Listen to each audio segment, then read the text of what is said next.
লোকটা সুদ খায়। সুদ খায় এমন লোক আছে না নাই? সুদের সাথে যারা তাদের সম্পর্ক যাদেরই আছে, মনে করেন যার থাকে এই রাত্রে ইবাদত করার আগে এর থেকে মুক্ত হয়ে আসবেন। না হয় সারা রাত ইবাদত করবেন, ঠিক ইবাদত করলেন কিন্তু ফল হলো রশির মতন। যারা ঘুষ খায়, যারা অন্যের সম্পদ হরণ করে, প্রতিবেশীর সম্পদ হোক, ভাইয়ের সম্পদ হোক আর বোনের সম্পদ হোক, অন্যের সম্পদ অন্যায়ভাবে যারা গ্রাস করে খায় তারাও এই রাত্রে বাজেট পাবে না। 7 নম্বর হলো অবাধ্য পিতামাতার অবাধ্য সন্তান, যেই সন্তান তার বাবা মার কথা শুনে না। আবার যুবক ভাই যারা এখানে রয়েছেন, যাদের বাবা আছে মা আছে, যদি মনে করেন আপনার বাবা মা আপনার উপর অসন্তুষ্ট, মাগরিবের নামাজে মসজিদে আসার আগে মাগরিবের পরে মা বাবার কাছে গিয়া ফাও দিরা মাফ চেয়ে নেবেন। না হয় সারা রাত ইবাদত করবেন, এই ইবাদত কোনো কাজে লাগবে না। আল্লাহর হাবিব সাল্লাল্লাহু আলাইহি ওয়াসাল্লাম ভিন্ন হাদিসের মধ্যে বলেন, তোমাদের পিতামাতা তোমাদের জান্নাত, তোমাদের পিতামাতা তোমাদের জাহান্নাম। পিতামাতা যদি সন্তানের উপর সন্তুষ্ট হয়, ওই সন্তানের ইবাদত আল্লাহ কবুল করেন। পিতামাতা যদি সন্তানের উপর নারাজ হয়, নাকশ হয়, ওই সন্তান এই আমার মতন মসজিদের ইমামতি করতে পারবে কিন্তু একটা সিজদাও তার কবুল হবে না। কাবা শরীফের ইমাম হলেও তার সিজদা কবুল হবে না, কারণ তার উপর তার পিতামাতা অসন্তুষ্ট। বলবেন আমার পিতামাতা আমার প্রতি জুলুম করে, নির্যাতন করে, নিপীড়ন করে, যাই কিছু করুক, কোনো অজুহাত নাই। আপনাকে সমস্ত সম্পত্তি থেকে বঞ্চিত করলেও, আপনাকে মারতে মারতে রক্তাক্ত করে ফেললেও আপনি আপনার বাবা মার সাথে খারাপ আচরণ করতে পারবেন না। এটা হলো আল্লাহর নির্দেশ। আমরা যখন দেখি যে আমাদের দেশে যখন দেখবেন সংসদ অধিবেশনে প্রতি জুন মাসে বাজেট পাস করা হয়, প্রথমে বাজেট ঘোষণা করা হয়, এই বাজেট ঘোষণার উপর আলোচনা চলে। আলোচনা শোনার পর এই বাজেট যখন সংসদ থেকে পাস হয়, এরপরে দেখবেন কিছু লোক আছে এই বাজেটের পক্ষে কথা বলে, কিছু লোক আছে এই বাজেটের বিপক্ষে কথা বলে, এবং কেউ এই বাজেটকে মেনে নেয়, কেউ বলে জনগণের উপর জুলুম করা হয়েছে, কেউ বলে এইটা করা ঠিক হয় নাই, কেউ বলে ওইটা করা ঠিক হয় নাই। এই পবিত্র শবে বারাত রাত্রিতে আল্লাহ রাব্বুল আলামিন তার বান্দার বাজেটটা ঘোষণা দিবেন তার বান্দার নিজস্ব আমল অনুযায়ী। আমরা যে যতটুকু আমল করবো আল্লাহর কাছ থেকে ততটুকু বাজেট আমরা পাবো। আল্লাহ কোনো কিছু জোর করেও দিবেন না, আবার কোনো কিছু আল্লাহ কমাইয়াও দিবেন না। এই জন্য আল্লাহর নবী মুহাম্মদুর রাসূলুল্লাহ সাল্লাল্লাহু আলাইহি ওয়াসাল্লাম হাদিস শরীফের মধ্যে যে বলেছেন যে যখন নিসফে শাবান চলে আসে, যখন নিসফে শাবান অর্থাৎ পবিত্র শবে বরাত যখন আসে, তখন তোমরা কি করো? এই শবে বরাত রাত্রিতে তোমরা ইবাদত বন্দিগি করো। অর্থাৎ ইবাদত বন্দিগির মধ্য দিয়ে আল্লাহ রাব্বুল আলামিনের কাছ থেকে বাজেটগুলো আমাদেরকে চেয়ে নিতে হবে। আমাদের কার কি দরকার, এটা আমার যা কিছু প্রয়োজন, যা কিছু দরকার আমি ভালো জানি। যে আমার কি টাকা লাগবে, আমার কি চাকরি লাগবে, আমার কি চাকরির মধ্যে প্রমোশন লাগবে কিনা, আমার কি এই ছেলের বিয়ে হইতেছে না, ছেলেকে বিয়ে করাইতে হবে, মেয়েকে বিয়ে দিতে পারতেছি না, মেয়েটাকে বিয়ে দেওয়া দরকার, ছেলের জন্য বিদেশে যাওয়ার জন্য টাকা দিয়ে রাখছি, ভিসা আসে না অথবা প্রসেসিং হইতেছে না, পাসপোর্টটা হইতেছে না। আমার যতগুলো প্রয়োজন আমি ছাড়া আর অন্য কেউ তেমন জানে না। এই জন্য আমার সকল প্রয়োজনগুলো আল্লাহর কাছে আমরা যাতে পেশ করি। আল্লাহর নবী সাল্লাল্লাহু আলাইহি ওয়াসাল্লাম বলেন, ওয়াকালান নবী সাল্লাল্লাহু আলাইহি ওয়াসাল্লাম ইযা লাইলাতুন নিসফি মিন শাবান ফাকুমু লাইলাহা ওয়া সুমু নাহারাহা। আল্লাহর হাবিব মুহাম্মদুর রাসূলুল্লাহ সাল্লাল্লাহু আলাইহি ওয়াসাল্লাম বলেন, যখন নিসফে শাবান চলে আসে, শবে বরাত চলে আসে, ওই রাত্রিতে তোমরা আল্লাহ রাব্বুল আলামিনের ইবাদত করো এবং দিনের বেলায় তোমরা রোজা রাখো। তাহলে হাদিসে আমরা পেলাম শবে বরাত রাত্রে কি করতে হবে? আল্লাহর ইবাদত করতে হবে এবং দিনের বেলায় রোজা থাকতে হবে। এবার আসুন এই হাদিসের পরের অংশে আল্লাহ রাব্বুল আলামিনের নবী বলতেছেন, আল্লাহ রাব্বুল আলামিন ঘোষণা দেন, ফাইন্নাল্লাহা তাআলা ইয়ানজিলু ফিহা লিগুরুবিশ শামসি ইলাস সামাঈদ দুনিয়া। আল্লাহর হাবিব সাল্লাল্লাহু আলাইহি ওয়াসাল্লাম বলেন, এই রাত্রিতে প্রথম রজনীতে আল্লাহ রাব্বুল আলামিন আকাশের নিকটবর্তী প্রথম আসমানের মধ্যে অবতরণ করেন। অবতরণ করে ঘোষণা দিতে থাকেন, হে আমার বান্দারা, কি আছো তোমরা? তোমাদের অপরাধগুলোর কারণে আজকে আমি আল্লাহ রাব্বুল আলামিনের কাছে ক্ষমা চাইবা। আমি আল্লাহর কাছে তোমরা ক্ষমা চাও, ইস্তেগফার করো। আমি আল্লাহর ওয়াদা, তোমরা ক্ষমা চাইবা আর আমি আল্লাহ রাব্বুল আলামিন তোমাদেরকে মাফ করে দিব। তাইলে ক্ষমা চাইতে হবে কার কাছে? আল্লাহর কাছে। আল্লাহ ক্ষমা করার অধিকার রাখেন। ইন্নাল্লাহা আলা কুল্লি শাইইন কাদির, সর্ব বিষয়ে সর্বশক্তিমান একমাত্র কে? তিনি হলেন আল্লাহ। ফায়াকুলু মিন মুস্তাগফিরা ফাগফির লাহ আলা মিন মুস্তারজিকা ফারজক। আল্লাহ রাব্বুল আলামিন বলেন, কার রিজিকের কম রয়েছে, কার অভাব অনটন রয়েছে, কার টাকা পয়সার প্রয়োজন, রিজিকের প্রয়োজন, খাদ্যের প্রয়োজন, আমি আল্লাহ রাব্বুল আলামিনের কাছে আজকে তোমরা চাও, আমি আল্লাহ রাব্বুল আলামিন তোমাদেরকে সেই রিজিক দান করব। তাহলে বোঝা গেল এই রাত্রে যে আল্লাহ যে বাজেট দিবেন, এটা আমরা কোথায় পাইলাম? হাদিসের মধ্যে পাইলাম। কোথায় পেলাম?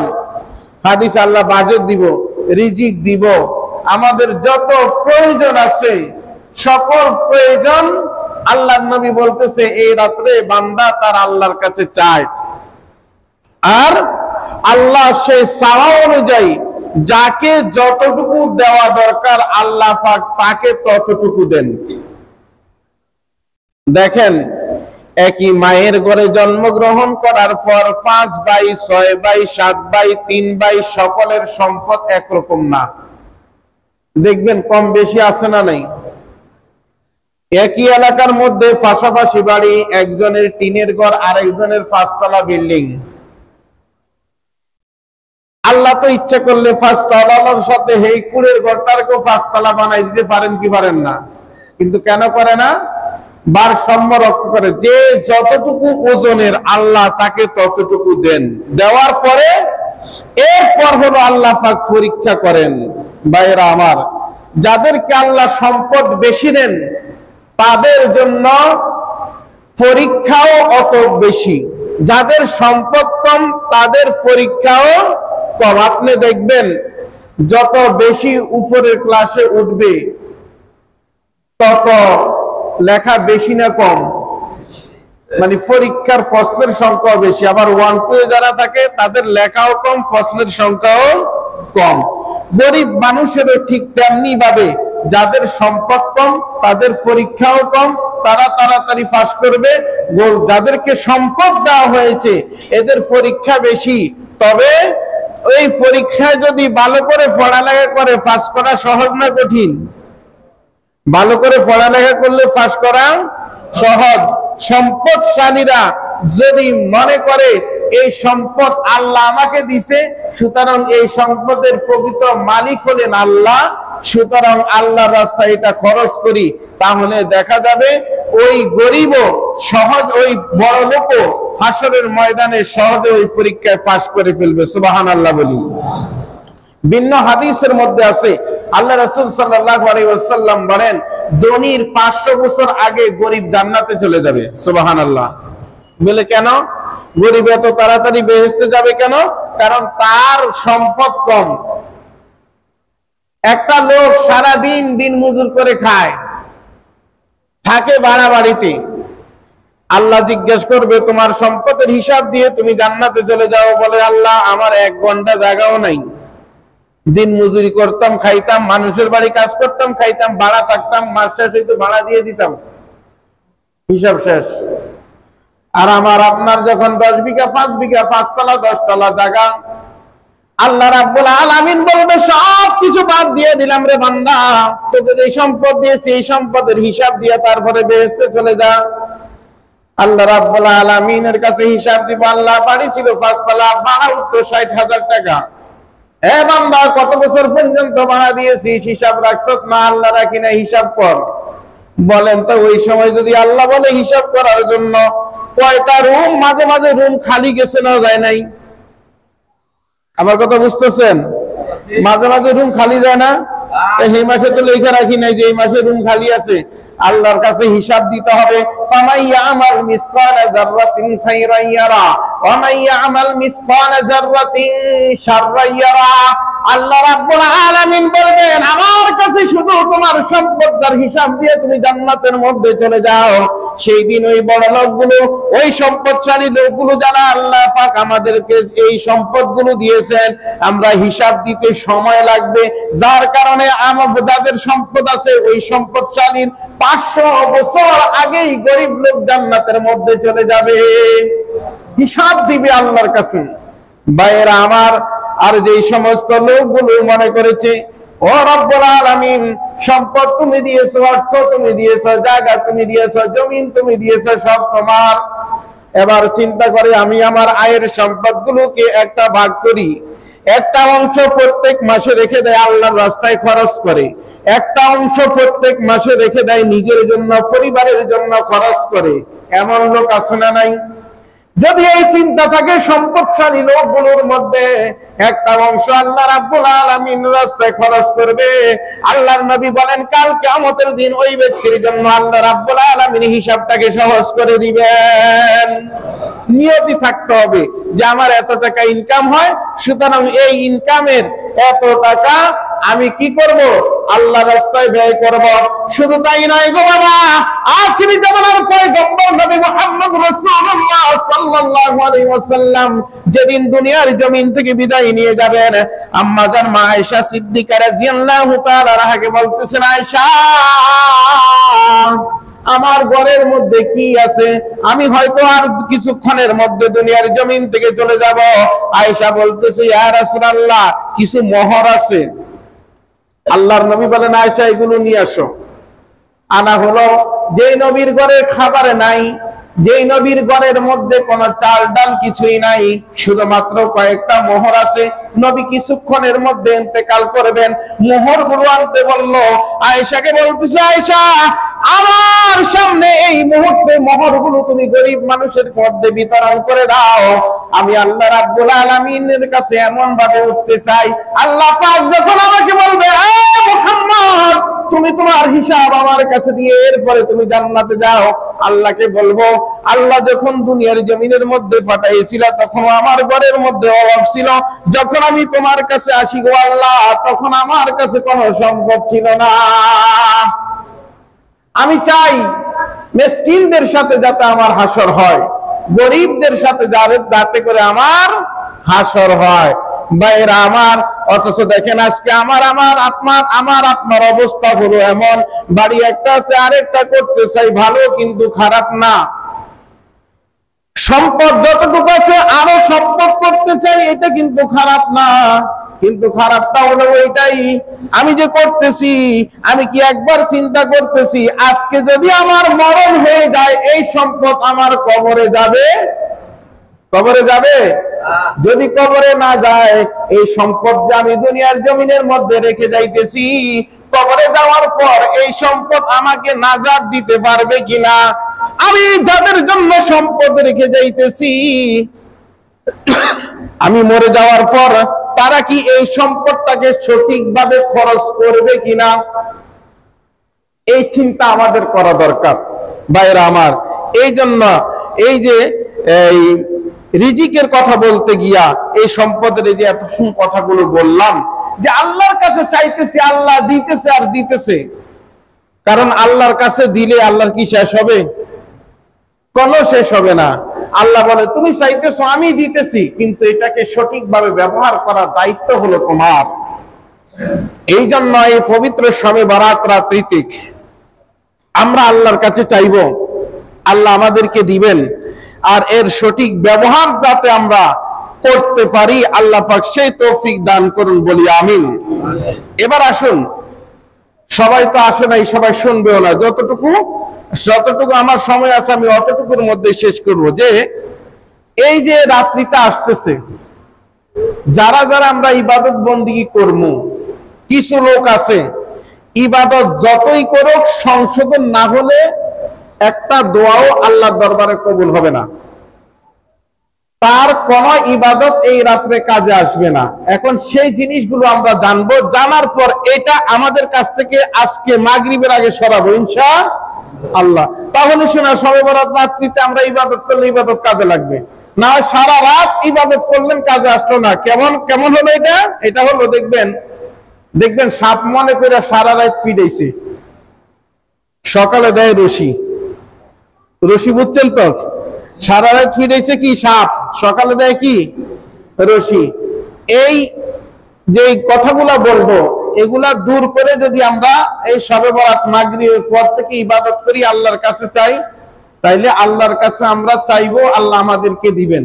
আর যদি এগুলো আমাদের কাছে থাকে, আল্লাহর কাছে যতই চাই ওই সকালে রশি ছাড়া সাপ আর দেখা যাবে না। এই জন্য আসুন, 1 নম্বর মুশরিক যারা আল্লাহর সাথে শিরক করে, আল্লাহর সাথে শিরক করে। গত জুমায় বলেছিলাম এর কিছু অংশ। ভাইয়ের আমার, যারা হিন্দু, বৌদ্ধ, খ্রিস্টান, তারা কি এই রাত্রে ইবাদত করবে? তাদের এই রাতটা কি কোনো বড় রাত? এটা মুসলমান আমাদের জন্য। তাইলে আমাদের এই কেন এই কথা বললো? কারণ আমরা আমাদের কিছু কথায় কাজে আল্লাহর সাথে শিরক করি। 1 নম্বর কথা মনে রাখবেন, আমরা অনেক সময় কসম খাই। কি খাই? মনে রাখবেন, আল্লাহর কসম এই শব্দ ছাড়া কোন মানব জাতি অন্য কারো নামে শপথ করা জায়েজ নাই। অনেকে কয় না বিদ্যা শুয়ে কইলাম, বলে কি বলে না, দেখবেন ছাত্ররা, এটাও একটা শিরক, করা যাবে না। কোরআন শরীফ ধইরা কইলাম, কোরআন শরীফ ভালো জিনিস না, এটাও এই শপথটাও করা যাবে না। কোরআন শরীফ ধইরা বললাম, এটাও শপথ করা যাবে না। মসজিদের সামনে দাঁড়ায় বললাম বা মসজিদের দুইকা বললাম, দেখবেন আমার মা বোনেরা যে কাজটা করে, যে আমার ছেলের মাথা খাই, মাথা ধইরা বললাম, মেয়ের মাথা ধইরা বললাম, আরেকজনে কয় তোর স্বামীর মাথা খাস, তোর বাপের মাথা খাস, এগুলো বলে না। এই ধরনের স্বরে এগুলো একটা শিরকের কাজ। এই ধরনের শিরক থেকে আল্লাহ পাক আমাদেরকে হেফাজত করুন, বলি আমিন। আর একটা হলো, গত জুমায় বলেছিলাম যে মাজারের মধ্যে টাকা দেওয়া, আগরবাতি দেওয়া, মোমবাতি দেওয়া, এগুলাও শিরকের কাজ, এটাও করা যাবে না। ভাইরা আমার, গত জুমায় বলেছিলাম কেন দেওয়া যাবে না, এটা আবারও বলি যারা শুনেন নাই। আমাদের নবীর মাজারের চাইতে শ্রেষ্ঠ মাজার দুনিয়াতে আর কয়টা আছে? নাই। তা আমাদের নবীর মাজারে যদি আপনারা হজ করতে যাইয়া একটা মোমবাতি দিতে পারেন না, এই 2টা রিয়াল টাকা দিতে পারেন না, এটা দেওয়া জায়েজ নাই। একটা মোমবাতি দেওয়া জায়েজ নাই, 2 রিয়াল টাকা দেওয়া জায়েজ নাই, তাইলে আবার কোন মাজারের মধ্যে আপনারা টাকা দিতেছেন আর মোমবাতি দিতেছেন? সুতরাং এটা করা যাবে না। 2য় নম্বর হলো হিংসুক ব্যক্তি, যার অন্তরের মধ্যে হিংসা আছে, এটা দূর করতে হবে। এই রাত্রের বাজেট পাইতে হলে, এই যে রাত্রে বাজেট দিব আপনাকে আমাকে, বলবেন হুজুর এত কিছু করার পরেও তো কিছু লোক যারা নামাজ পড়ে না, শুক্রবারে আসে না, শবে বরাত রাত্রেও আসে না, হ্যাঁ তো না খাইয়া নাই, আসে না নাই, তাইলে তার বাজেট আল্লাহ দিল কে লেগা? বুঝেন না আমার কথা? আমরা এত কষ্ট করে সারা রাত জাগন থাকলাম, আপনি যেগুলা বললেন সেগুলোও শুনলাম, কিন্তু এত শবে বরাত রাত্রে মসজিদেও আসে নাই, সারা রাত গাঞ্জা টানছে, টানার পরে হে সকালে যে দিব্যি ভালো চলতেছে। এবার আরেকটা হাদিস শুনুন, রাসূল করিম সাল্লাল্লাহু আলাইহি ওয়াসাল্লামের কাছে সাহাবীরা আসলো। আয়েশা তো সাহাবীরা অভিযোগ, ইয়া রাসূলুল্লাহ, আমরা নামাজ পড়ি, রোজা রাখি, হজ করি, যাকাত দিই, সবকিছু করি, আমাদের তো অভাব ছাড়ে না। এরা আল্লাহর সাথে শিরক করে, মুসলমান হয় নাই, আল্লাহ যেগুলো পছন্দ করে না এগুলো তারা বেশি করে, তাদের সম্পদের কোনো অভাব নেই, তাদের কোনো কষ্ট নাই। আল্লাহ রাসূল বলেন এটা হলো তাদের জন্য, এই দুনিয়াটা হলো তাদের জন্য বেহেশত। তোমরা কষ্ট করতেছ, তোমরা পরকালে চিরস্থায়ী ভাবে আরাম পাইবা, আর তারা আরাম করতেছে এই দুনিয়ায়, ক্ষণস্থায়ী ভাবে আরাম করতেছে, চিরস্থায়ী ভাবে তারা কষ্ট করবে। আরাম করতেছে ক্ষণস্থায়ী ভাবে, কিন্তু কষ্ট করবে চিরস্থায়ী ভাবে। আর মুমিন লোক কষ্ট করে ক্ষণস্থায়ী ভাবে, আরাম করবে চিরস্থায়ী ভাবে। ভাইরা আমার, এই জন্য আল্লাহ পাক এই দুনিয়ার জমিনের মধ্যে কোন মাখলুকাতকে না খাওয়াইয়া মারেন না, কারণ আল্লাহ তার প্রত্যেক বান্দাকে মহব্বত করেন, ভালোবাসেন। তার সাথে শিরক করলেও তাকে ভালোবাসে, তাকে খাবার দেয়, তার সাথে মহব্বত রাখলেও তাকে ভালোবাসে, তাকে খাবার দেয়। তবে যারা আল্লাহকে মহব্বত করে, ভালোবাসে, আল্লাহর ইবাদত বন্দি করে, আল্লাহ বলে তাদের জন্য চিরস্থায়ী জান্নাত আমি রেখে দিয়েছি। আর যাদেরকে আমি নিয়ামত দিতেছি তারা খাইতেছে ঠিকই, কিন্তু আমার শুকরিয়া দুনিয়ার জমিনে থেকে আদায় করে না, আমি তাদের জন্য চিরস্থায়ী জাহান্নাম রেডি করে রাখতেছি। এই জন্য দ্বিতীয় নম্বর হিংসা দূর করতে হবে। তৃতীয় নম্বর হলো জাদুকর। দেখবেন অনেকে জাদু দেখায় না, দেখেন বেলকিবাজি দেখায়, কবুতরের রুমাল বানায়, রুমাল রে ফুল বানায়। এইরকম বেলকিবাজি যারা দেখায় তারা এই রাত্রে কোনো বাজেট পাবে না, আল্লাহ পাক তাদেরকে ক্ষমা করবেন না। 4 নম্বর, যারা সুদ খায়। সুদ খায় এমন লোক আছে না নাই? সুদের সাথে যারা তাদের সম্পর্ক যাদেরই আছে, মনে করেন যার থাকে এই রাত্রে ইবাদত করার আগে এর থেকে মুক্ত হয়ে আসবেন। না হয় সারা রাত ইবাদত করবেন, ঠিক ইবাদত করলেন, কিন্তু ফল হলো রশির মতন। যারা ঘুষ খায়, যারা অন্যের সম্পদ হরণ করে, প্রতিবেশীর সম্পদ হোক, ভাইয়ের সম্পদ হোক, আর বোনের সম্পদ হোক, অন্যের সম্পদ অন্যায়ভাবে যারা গ্রাস করে খায়, তারাও এই রাত্রে বাজেট পাবে না।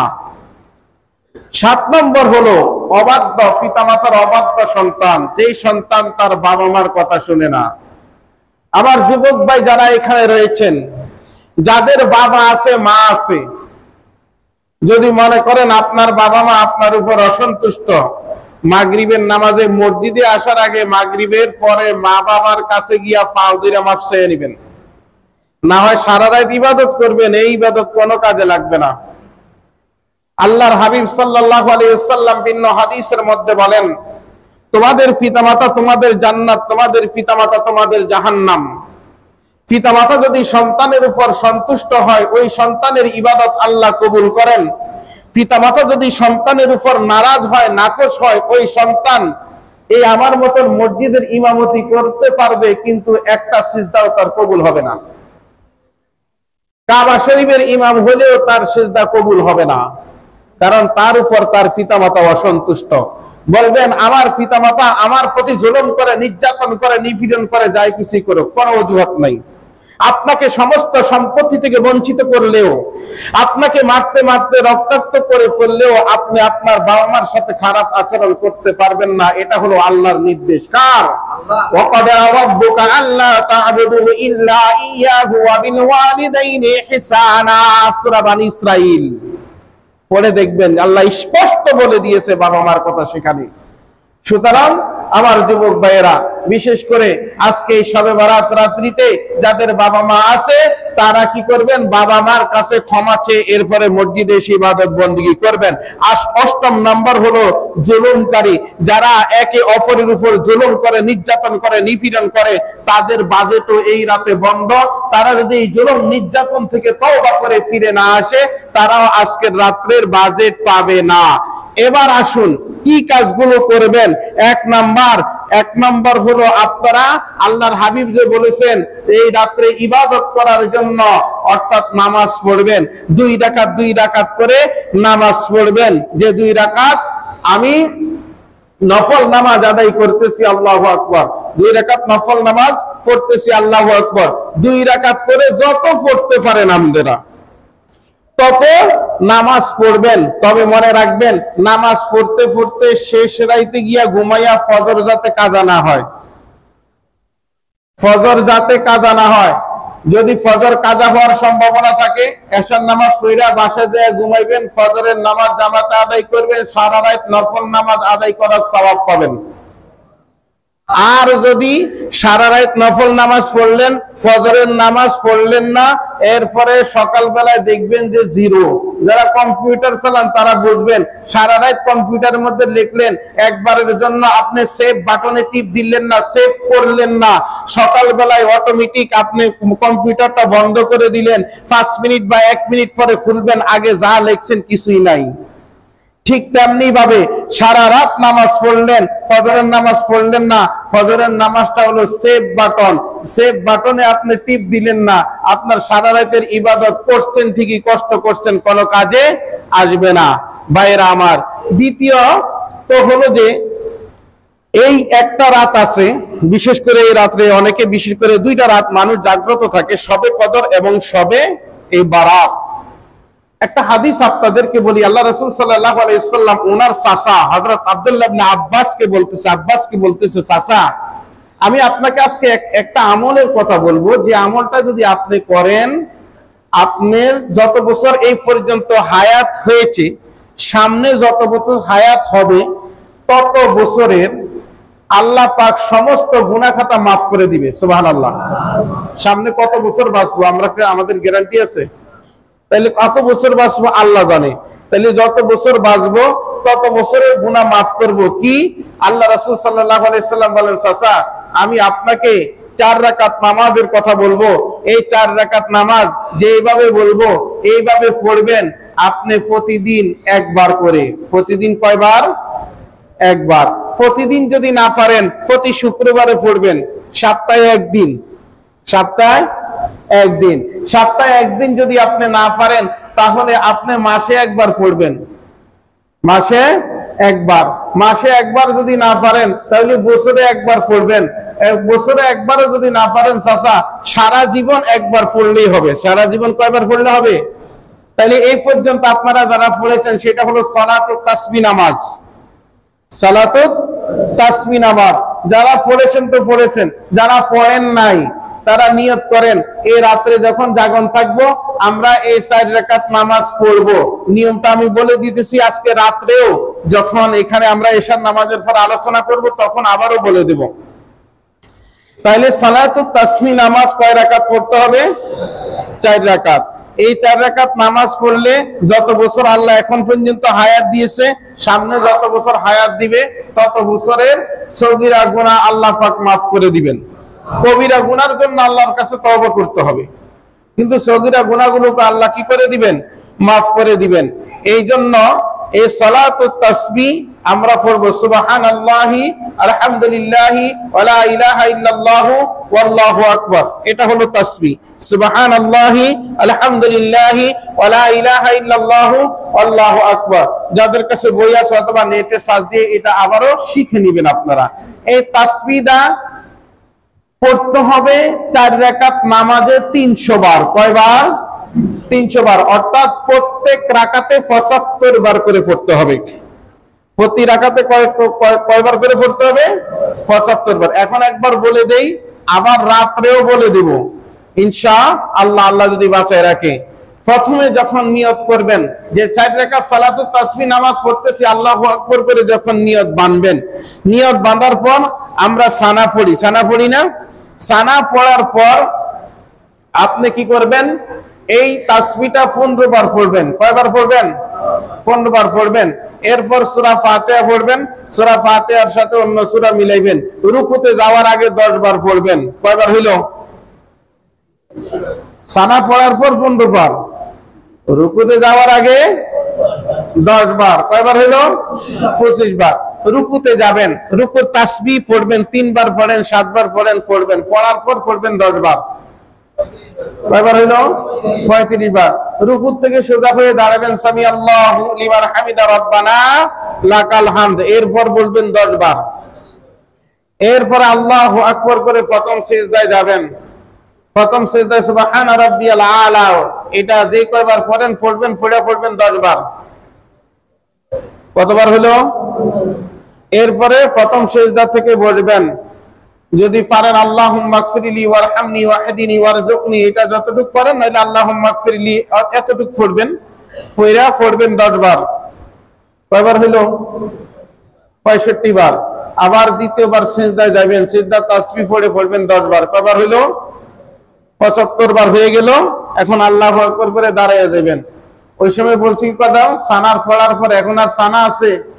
তাইলে এখন যেহেতু সানা নেই, এখন আবার 15 বার, আবার রুকুতে যাওয়ার আগে 10 বার। নিয়মটা সহজ। আরেকটা নিয়ম আছে, ওই নিয়ম আমি বলবো না, কারণ ওই নিয়ম আমি পড়তে গিয়েও ফ্যাস লাগাই দিছিলাম, সুতরাং আপনারা আরো বেশি ফ্যাস লাগাইবেন। এটাই সহজ নিয়ম। এইভাবে এখন বলে হুজুর গণবো কিভাবে? এই সালাতুত তাসবিহ, এটা নামাজের নাম হইলো গণনা করার নামাজ। সুতরাং এই যে হাতের আঙ্গুলের মধ্যে চাপ দিয়ে এরকম 10 বার 15 বার গণনা করা যায়, এরকম গনে গনেই পড়তে হবে। সুতরাং যাদের সম্ভব হয় তারা এই রাত্রে নামাজটা পড়বেন। মনে রাখবেন যে হুজুর দাঁড়াইলে আমরা পড়লাম তা না, আমার যদি লাগে 45 মিনিট, আমি নামাজটা পড়তে আমার লাগে 45 মিনিট সময় লাগে, আপনি কত 1 ঘন্টা লাগবে না? সুতরাং সেই মন মানসিকতা নিয়ে যদি দাঁড়াইতে পারেন এই নামাজের মধ্যে, তাহলে ইনশাআল্লাহ পড়বেন। আল্লাহ পাক তৌফিক দান করুন, বলি আমিন।